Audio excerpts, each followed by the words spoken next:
خاطر لڑنے والے مجاہدوں سے مخاطب ہو کر کہتے ہیں کہ اے وطن کے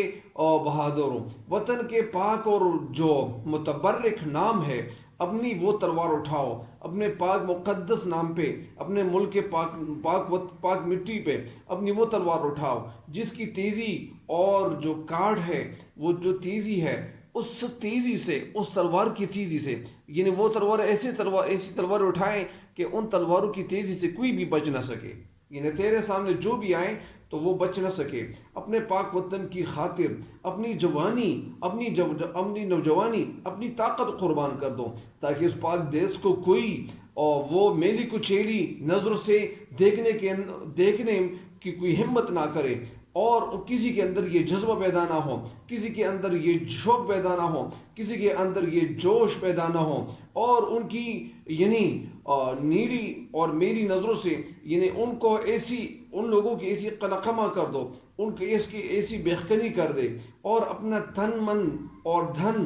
اور آپ کے پاس جو کچھ ہے وہ سرمایہ سارا اور آپ کی جو زندگی ہے اس وطن پہ قربان کر دو، کیونکہ آج اس وطن کو تمہاری اور تمہارے خون اور قربانی کی سخت ضرورت پڑی ہوئی ہے۔ یہ وطن تمہیں پکار رہا ہے، تمہیں دعوت دے رہا ہے کہ آگے کی طرف بڑھتے جاؤ، اور یہی آواز دے رہا ہے کہ آگے بڑھو، اور اے شمشیر اے تلواریں پکڑنے والے بہادروں، آگے بڑھتے جاؤ، اے دشمن کی صفیں توڑنے والے بہادروں، آگے ہی بڑھتے جاؤ، آگے سفر کرتے جاؤ، اور پیچھے کی طرف مڑ کے بالکل نہ دیکھیں، کیونکہ تمہیں آگے بڑھنا چاہیے اور کامیابیاں سمیٹنی چاہیے۔ تو یہ تو تھی اس کی تشریح، اس بند کی تشریح۔ ایک دفعہ پھر اگر آپ کو میں سنا دوں، لیکن اس بند کی تشریح مکمل ہو گئی ہے، اور اگلے بند کی تشریح کی طرف بڑھتے ہیں۔ اگلا بند کیا ہے؟ جو آخری بند ہے اس بند کی تشریح کی طرف بڑھتے ہیں۔ تو اس طرح یعنی اختر شیرانی ہر شاعر وہ اپنے وقت میں مسلمان نوجوانوں کے اندر وہ جذبہ اور جو آگے بڑھنے کا جو جذبہ ہوتا ہے وہ پیدا کرنے میں وہ تگ و دو کر رہا ہوتا ہے، تاکہ مسلمان وہ اپنے اس جذبے کو استعمال میں لا سکیں اور اس ملک کو اور اپنے ملک کو آزاد کرا سکے، تاکہ کوئی اور اس ملک کو میلی آنکھوں سے دیکھنے کی جرت بھی نہ کرے۔ تو یہی شاعر کے اندر، اور شاعر کی جو آنکھ ہے تو وہ بینا آنکھ تصور کی جاتی ہے، سمجھی جاتی ہے۔ اسی وجہ سے شاعر نے ہی کہا ہے کہ اے مسلمان نوجوانوں، آگے بڑھو اور اپنی جانوں کا نذرانہ پیش کرو، اور وہ لوگ جو تمہارے آپ سے آگے تھے اور جو آگے جو مسلمان تھے، تو وہ یعنی ان کا جو سبق تھا، یعنی جس طرح علامہ اقبال رحمۃ اللہ کی جگہ کہتے ہیں کہ سبق پھر پڑھ عدالت کا، شجاعت کا اور صداقت کا، لیا جائے گا تجھ سے کام دنیا کی امامت کا۔ تو اسی وجہ سے یہی سبق مسلمانوں کو ایک دفعہ پھر اس کو تازہ کرنا چاہیے، اس سبق کو پھر پڑھنا چاہیے، اس کو ریڈ کرنا چاہیے، اور یہی سبق اور یہی جو پیغام دے رہا ہے، تو یہ شاعر جو پیغام دے رہا ہے تو یہ بہت خوبصورت پیغام دے رہا ہے، تاکہ شاعر یہ چاہتا ہے کہ یہ مسلمان کامیاب ہو، ان کو کامیابی ملے، اور ایسی کامیابی ملے کہ وہ کامیابی بڑی خوبصورت ہو۔ تو اسی وجہ سے دوسرے بند کی تشریح کی طرف بڑھتے ہیں۔ سپاہیانہ زندگی جو قسمت سعید ہے، تو رزم گہ کہ موت بھی سپاہیانہ عید ہے، جیا تو فخری قوم ہے میرا، جیا تو فخر قوم ہے، مرا تو وہ شہید ہے، سروں سے باندھ کر کفن بڑھے چلو، دلاورانی تیغ زن بڑھے چلو، بہادرانی زب شکن بڑھے چلو۔ سپاہیانہ زندگی یعنی سپاہیوں والی زندگی جو قسمت سعید ہے، سعید کے معنی مبارک، برکت والی، قسمت یعنی خوش قسمت یہاں مراد ہے، سعید کے معنی سعادت کے معنی خوش نصیبی ہے اور خوش قسمتی، تو یہاں مراد اس کی خوش قسمتی ہے یا برکت والی زندگی ہے، برکت والی قسمت۔ تو رزم گاہ ہے، رزم گاہ کے معنی میدان، موت بھی سپاہیانہ عید ہے، عید خوشی، وہ خوشی جو بار بار آ جائے۔ یہ عید کو عید اس لیے کہتے ہیں کہ یہ عود کر آتی ہے، اسی وجہ سے اس کو بار بار عید کہتے ہیں۔ جیا تو فخر قوم ہے، یعنی جیا اگر وہ زندہ رہا، فخر قوم ہے، قوم کے لیے فخر ہے، باعث فخر ہے، مرا تو وہ شہید ہے، اور اگر وہ مر گیا تو وہ شہید ہی کہلاتا ہے۔ سروں سے باندھ کر کفن،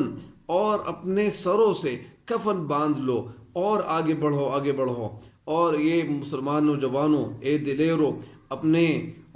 تلوار ہاتھ میں تھامے ہوئے آگے کی طرف بڑھتے جاؤ، اور صفوں کو چیر کر آگے بڑھتے جاؤ۔ تو یہ تو اس کا مفہوم کچھ یوں ہے اس بند کا، کہ وہ لوگ جو سپاہی ہے تو ان کی زندگی وہ بڑی قیمت والی ہوتی ہے، وہ بڑی خوش نصیب قسمت ان کی ہوتی ہے۔ اور اگر سپاہی جنگ کے میدان میں اترتا ہے، جنگ کے لیے چلا جاتا ہے، اور اگر جنگ میں اگر وہ دوسرے لوگوں کو شکست دیتا ہے اور وہ واپس آتا ہے، تو اسی شخص کو پھر ہم کیا کہتے ہیں، اس کو ہم کیا کہتے ہیں، اس کو ہم غازی کہتے ہیں۔ اور اگر وہ اپنی جان کا نذرانہ پیش کرتے ہیں، اگر وہ وہاں مر جاتے ہیں، لیکن ہم ان کو ہم ان کو تسلیم نہیں کرتے، ہم ان کو شہید ہی کہتے ہیں۔ سر سے باندھ کر کفن بڑھے چلو، اور یہ مسلمان جوان اپنے کفن کو اپنے سر سے باندھ کے میدان میں اترے گا، اور جو میدان میں اترتا ہے تو وہ میدان سے وہ ہارا ہوا واپس نہیں آتا۔ تو اسی وجہ سے اگر ان کی جان چلی گئی تو وہ اسے شہید کہتے ہیں، اور اگر وہ واپس آ گیا، صحیح سلامت واپس آ گیا، اور اس کو ہم اسے پھر غازی کہتے ہیں۔ تو اسی وجہ سے یعنی یا غازی بن جا اور یا شہید ہو جا۔ تو اسی وجہ سے دلاوران تیغ زن بڑھے چلو، بڑھے چلو۔ اس بند کی تشریح کی طرف بڑھتے ہیں۔ اس بند میں شاعر کہنا کیا چاہتے ہیں؟ آخری بند کی تشریح میں بند میں شاعر کچھ یوں کہتے ہیں کہ اے وطن پہ اپنی جان قربان کرنے والے، یعنی ان کو مخاطب ہو کر شاعر کہتے ہیں، اور شاعر اپنے نوجوانوں کو، سپاہیوں کو جہاد کا درس دے رہا ہے، اور کہتے ہیں کہ آپ انتہائی خوش قسمت انسان ہیں،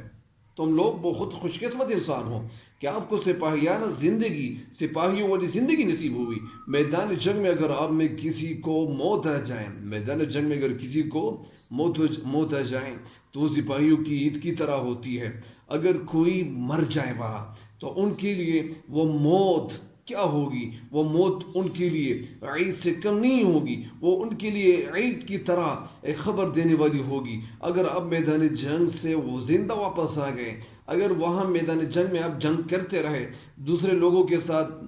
لڑائی لڑتے رہے، اور کافروں کے ساتھ لڑائی لڑتے رہے، اور وہاں سے آپ صحیح سلامت واپس آ گئے، زندہ واپس آ گئے، تو ہم آپ کو غازی ہی کہیں گے، اور پوری قوم غازیوں پہ فخر اور خوشی محسوس کرے گی۔ اسی وجہ سے پوری قوم کے لیے وہ بات پھر فخر کا باعث بنے گی۔ اور اگر یہ لوگ مارے گئے تو شہید کے جو مرتبے ہیں، جو شہید کا جو ایک مرتبہ جو ان کو ملتا ہے، شہید کو جو مرتبہ ملتا ہے، تو ہم اسی مرتبے پہ تم لوگ سرفراز ہو جائیں گے، اور وہ مرتبہ تجھ ہی کو عطا کیا جائے گا۔ اس لیے آپ سروں پہ اپنا کفن باندھ کر جہاد کی بالکل تیاری کر لے، خود کو مستعد کر لے، خود کو ایکٹیو کر لے، خود کے اندر جذبہ بھر لے، اور آپ میری اور اسی وجہ سے